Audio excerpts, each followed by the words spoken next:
Hello everyone.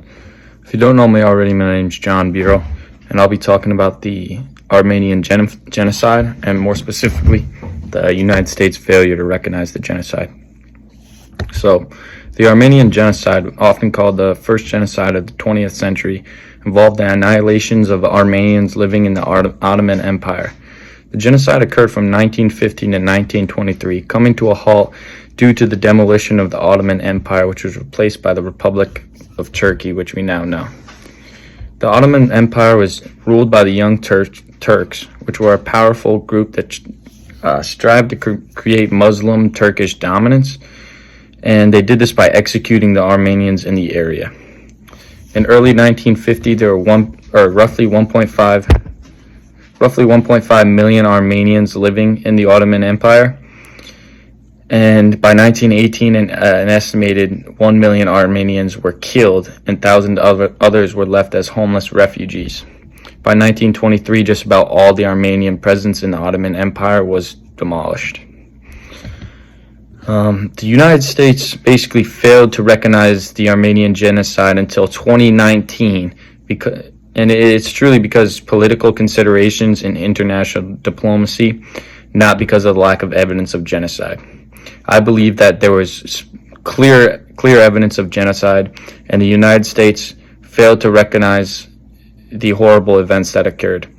And the delay of recognition by large countries, including the United States, shows how many countries are more concerned about diplomatic power and less concerned about justice and moral obligations. Before the genocide, life for Armenians living in the empire was short of easy. They were often introduced to cruel treatment by dominant Turk nomads. They were a Christian group living in a predominantly Muslim empire. So, as non-Muslims, they're required to pay discriminatory taxes. They're allowed to participate, or weren't allowed to participate roughly at all in the Armenian government. So from 1876 to 1909, a series of massacres occurred to frighten the Armenian population and lessen their expectations from the government, because basically the Armenians were asking the Ottoman government for, help, and their life was hard. So the Ottomans wanted to send them a message.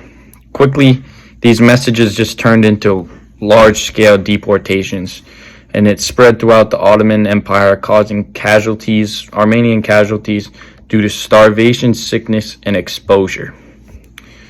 So the deportations were seen as death walks, and the deportees were forced to walk out of the empire from wherever they were at the time, receiving no food or water, intending that the deportation was designed to be a death walk.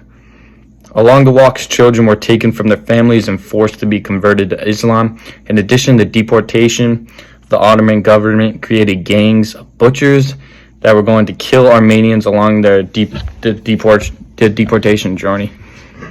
And they used swords, which contributed to bloodshed and a lot of trauma for Armenian peoples. So, despite the clear evidence of genocide, the United States failed to recognize this genocide until 2019, reaching lengths of over 100 years after the horrible events.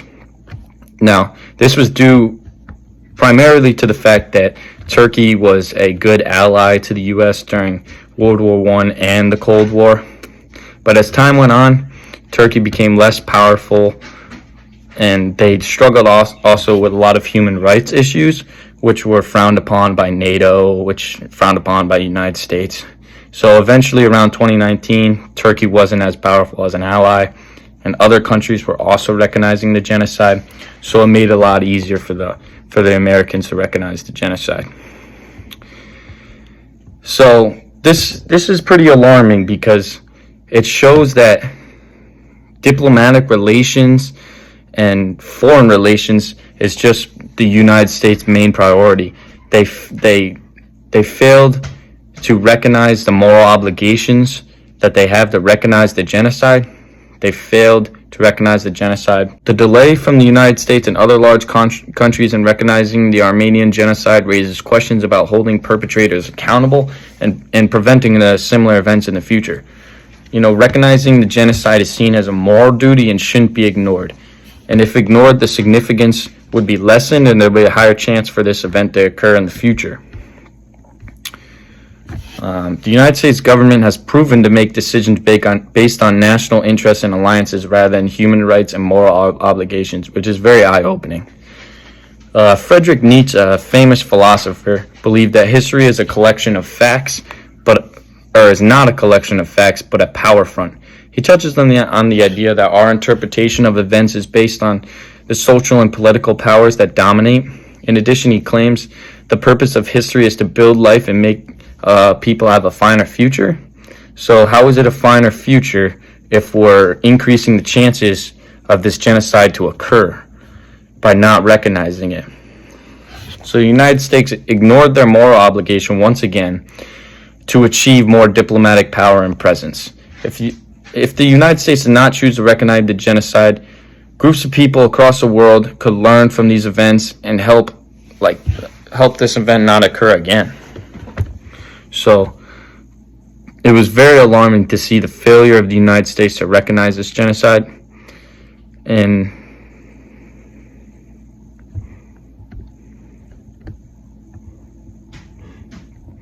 the delay of recognition casts doubts about the United States' values of justice, moral duty, and human rights. Similarly, the delay sheds light on the writing of history and shows how national interests and political powers shape historical truths.